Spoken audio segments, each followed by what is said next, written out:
Video yang menampilkan puluhan anggota TNI terlibat keributan dengan sopir angkot viral di media sosial.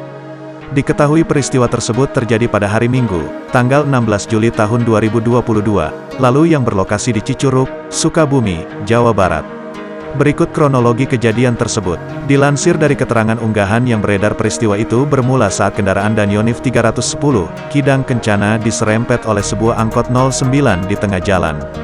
Kemudian adu mulut pun terjadi antara anggota 310, Kidang Kencana dengan sopir angkot hingga terjadi perkelahian. Danion yang berusaha melerai dan menghentikan pertikaian juga ikut menjadi sasaran serangan dari sopir angkot yang lainnya. Tidak lama kemudian tibalah dua kendaraan truk jenis Fuso yang berisi puluhan anggota TNI di lokasi kejadian dan memberikan bantuan untuk rekannya yang dikeroyok para sopir angkot tersebut. Sebanyak 5 orang sopir angkot yang terlibat aksi pengeroyokan Danionif 310, Kidang Kencana itu pun akhirnya berhasil diamankan. Video yang kini viral ini, menuai beragam komentar dari warganet. Banyak warganet yang geram dengan ulah sopir angkot tersebut. Warganet juga mendukung aksi dari anggota TNI tersebut. Jangan lupa subscribe, share, komen, dan like ya!